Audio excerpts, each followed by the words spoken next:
Larry Masotti.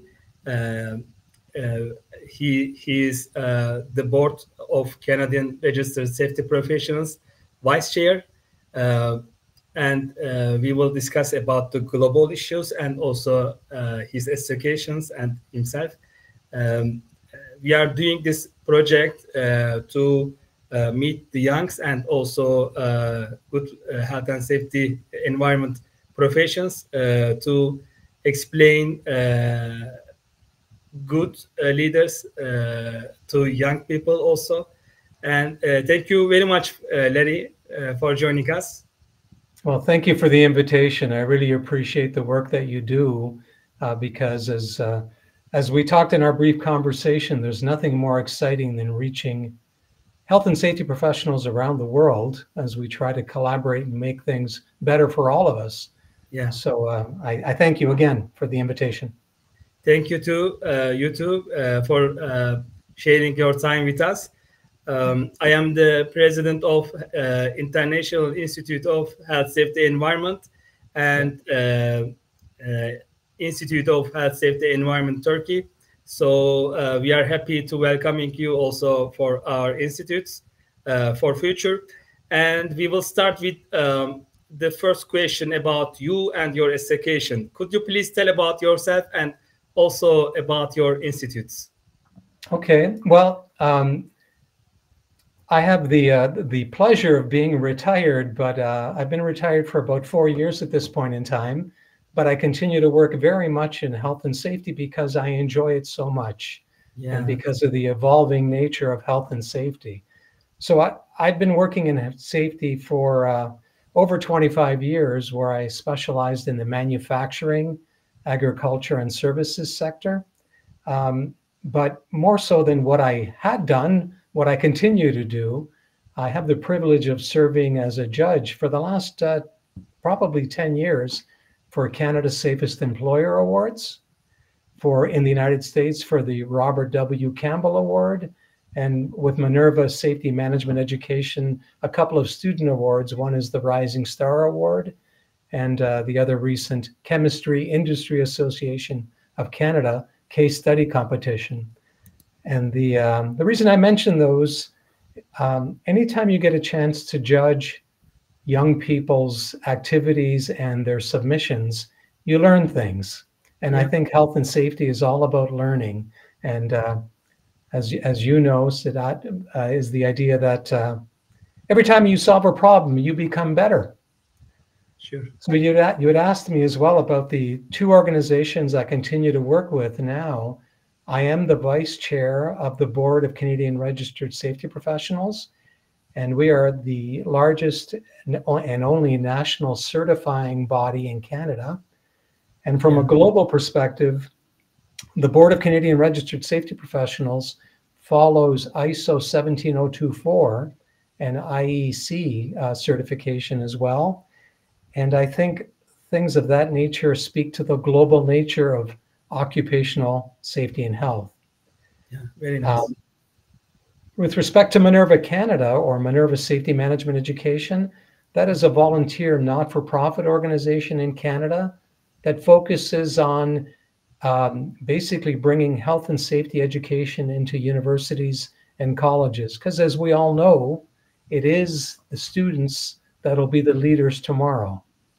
So that's what I continue to do. And I will say one thing with respect to where I come from. One of the things I've always taken a great deal of pride in, and I think is probably the most important, is the idea that as I am today, you can put a suit and tie on and go into a boardroom, but you have to be able to put on your safety boots and go into the field or the plant floor.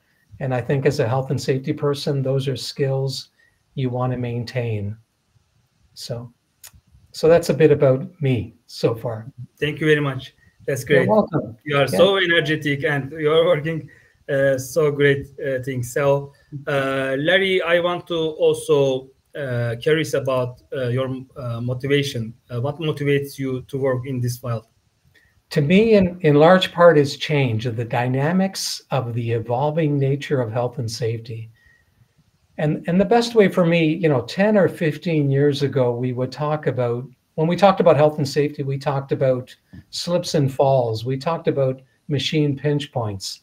We still talk about those things, but now we talk about so much more than that. On the technical side, the changes that have occurred and continue to occur in our world, robotics, artificial intelligence, drones, very different technologies, all the different apps, that's on one side of the spectrum. On the other side of the spectrum are the human skills, the interpersonal. Now we're talking about violence and harassment in the workplace. We're talking about culture. We're talking about inclusion, diversity, equity, accessibility. So the world has become much more complex, and we need different skills for that.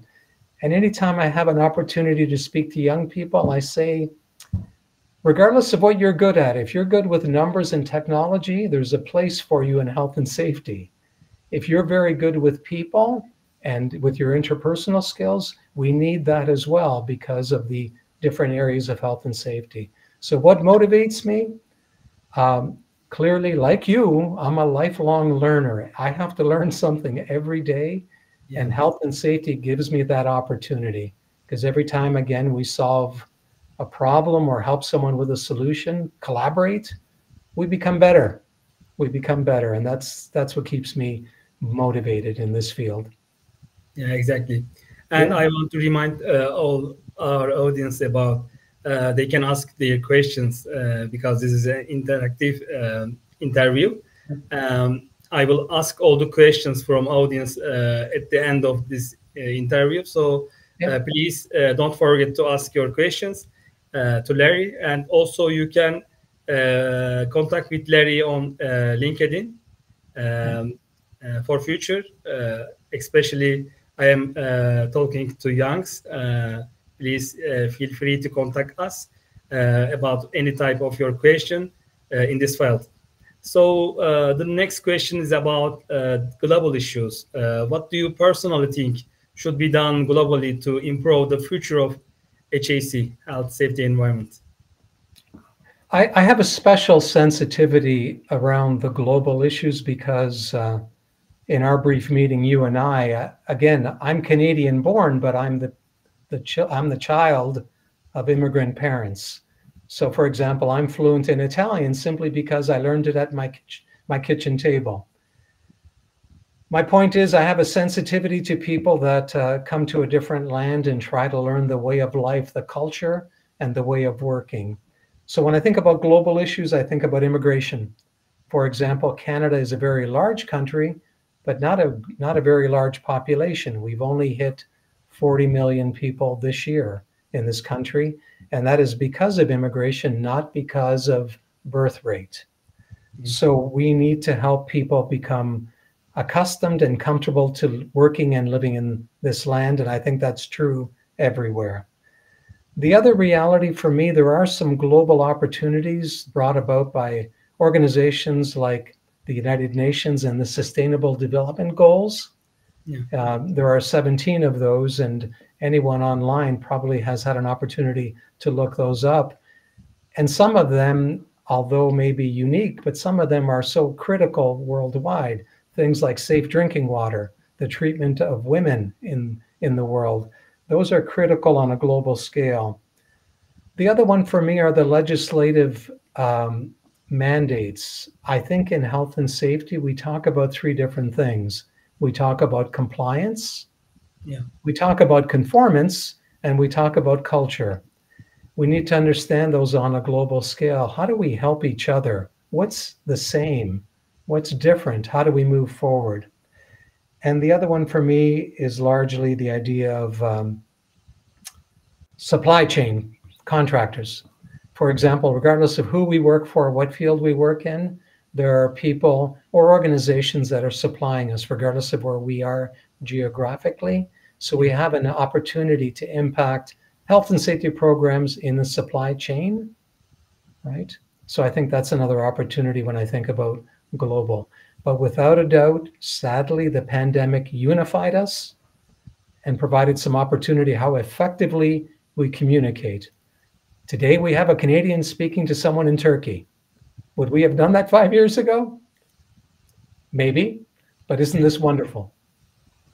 Sure, exactly. And the next question about your executions, BCRSP and Minerva. What are Yeah. the projects that BCRSP and Minerva plans to do globally in the future? I want to The ask. the BCRSP, which is the Board of Canadian Registered Safety Professionals, Yeah. currently has two designations that are offered. One is the CRSP, or the Canadian Registered Safety Professional. The other is the Canadian Registered Safety Technician. Currently, the BCRSP has memorandums of understanding with the United States, with the United Kingdom, with Australia, and it continues to reach out to other global partners to try and find ways to advance collaboration with other bodies in the global sphere. With respect to Minerva safety management education, again, what we learned on the Minerva aspect, professors at universities and colleges, because so many of them have come through academic streams and not, in many cases, not through the workforce, they're not comfortable talking about health and safety. So they need assistance, and Minerva provides that for them. So there is a digital platform where some of Minerva's online courses and modules are available. And these were developed by different university professors across the country.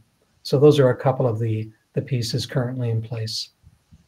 I will mention one other thing that the Board of Canadian Registered Safety Professionals has done in an effort to make health and safety more accessible. The Canadian Registered Safety Technician designation, which is relatively new, about 3 years in, there's a pathway for a journey person, meaning if I'm an electrician or a welder or a plumber, and I have, for example, and I have an interest in health and safety, there's a pathway for me to achieve my designation. And that's something new in a sense of, we always tend to think that people need to go to school directly for things, but there's other ways to get there. And I think that's pretty exciting. Yeah, sure. Yeah. Thank you very much. And the next question is about your recommendation. What would you recommend to young people who take you as their guide to do in the field of prevention? For me, when I think about a young person beginning in the field of health and safety, again, I go back to that point. It's exciting because you need so many different skill sets. In large part, a health and safety person today becomes a leader because they are an agent of change. Mm-hmm. So they need to understand or work toward understanding and navigating people. And I'm talking about recruiting and retaining the best people. Yeah. The idea of profit, because we have to make profit in most organizations. Even in a not-for-profit, you have to achieve budget. And the other is planet, and we're talking environmental concerns, like one of the ESG, the acronym of environmental social governance. Yeah. There is so much available to a young person today in navigating health and safety. But a couple of small things for me when I think about being a young person, or even a person older who's starting and deciding to transition to health and safety, I think about mentoring. We always talk about mentoring, that someone with my years of experience teaching a young person. Yeah. But also what's very effective is having a young person teach an older person or a more experienced person. Why? We need someone to question our thinking. We need someone to ask those tough questions of, what do you mean by that? What do those words mean? We need somebody to have a contrary opinion so that we think long and hard before we do something in particular. The other piece I would say to a young person, volunteer, because sometimes you don't have the opportunity where you work. You have to do it somewhere else. So volunteer, because all that experience comes in so handy. You don't know, today you're thinking this doesn't make any sense, and 2 years from now you're going, oh, I didn't know that was going to come in handy. I didn't know I learned the lesson 2 years ago. Sure. So go where you feel uncomfortable. That's where the learning happens. And again, we've said already today, it is the learning that keeps you engaged, keeps you excited and motivated. Exactly. Thank you very much. You're welcome. And the next question is about global problems of HSE professionals. What is the global problem of HSE professionals? What do you think? I think that globalization of industry has made our problems more common, but I think it does go back to legislation. I think some countries, some jurisdictions do not have the same quality of standard. We're trying with people like IEC and ISO and CSA group that I get involved with as well. I think we're trying to find jurisdictional uniformity, but that's still a challenge, I think, very much. Yeah. I think as well we have cultural differences, and that's not about good or bad, but the world is a different place. It is very diverse, and I think we need to seek to understand one another better.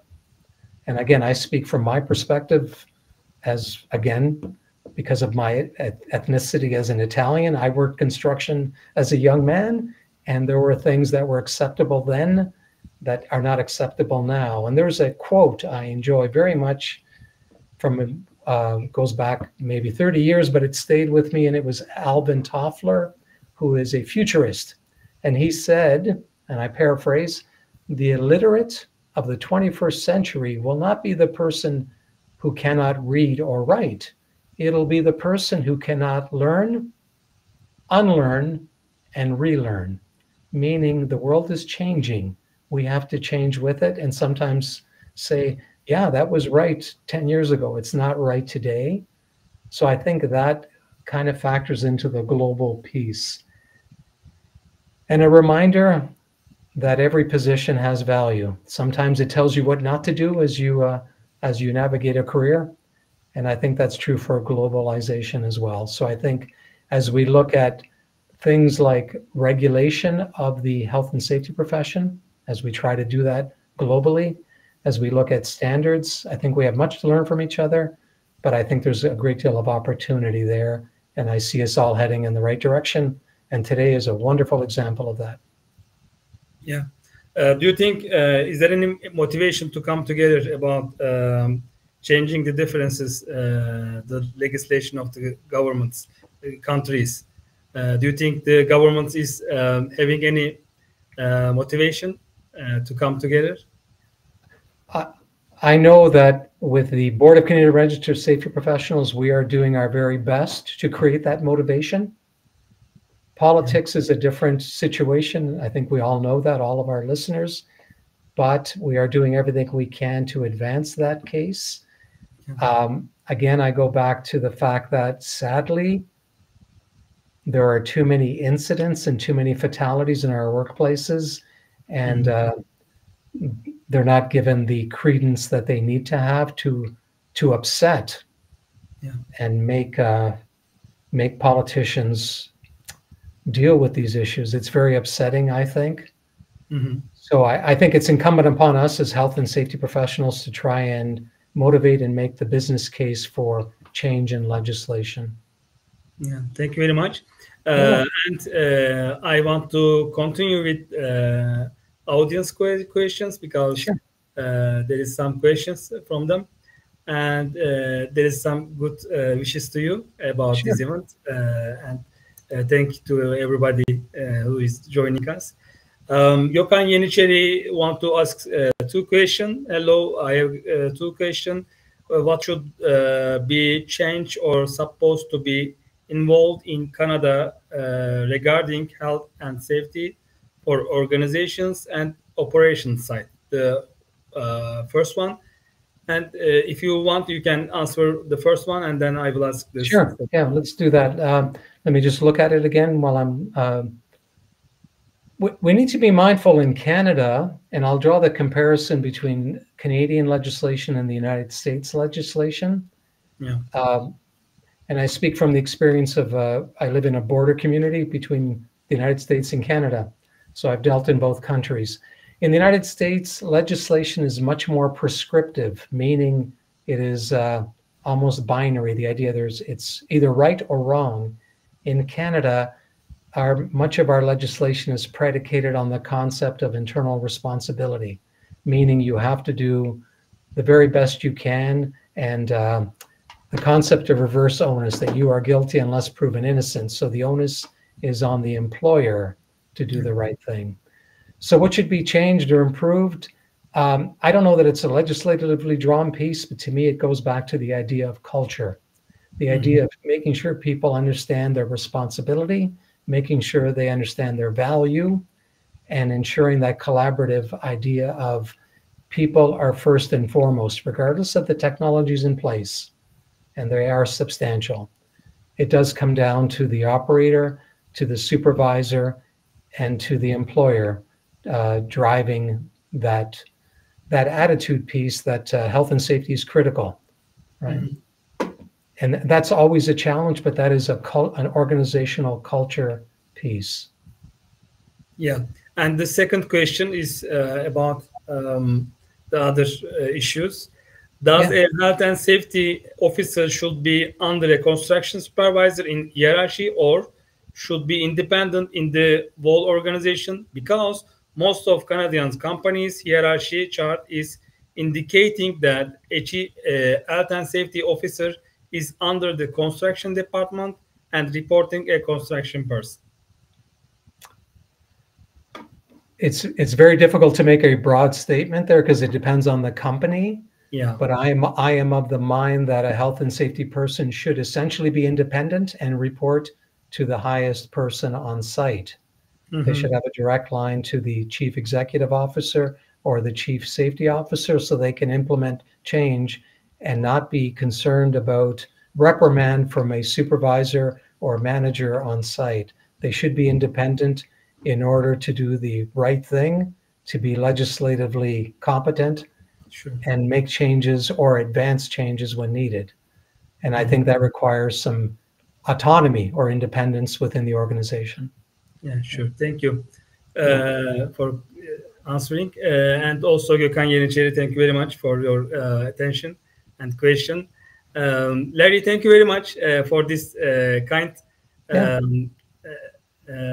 your kindness. And we will continue these webinars with other leaders. And I want to also see all of us in these events to discuss about also collaborations for future, because you are the great leaders and you are inspiring your country's experts. So if we come together, we will be more stronger.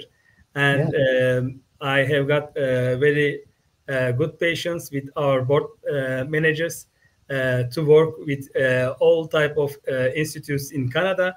And I want to ask you your ideas for audience and also for this event. Yeah. Well, I thank you. You're doing I think you're doing great things, bringing a lot of different people and viewpoints together, and I think that's critical because we do have much to learn from one another. Yeah, sure. No, absolutely. Thank you. Thank you. Everybody, see you for the next one. And you can ask what you want, this YouTube and LinkedIn video after this interview. And also you can contact with Larry on LinkedIn. And feel free to follow us. Have a nice week. See you. Thank you. Thank you. Bye-bye.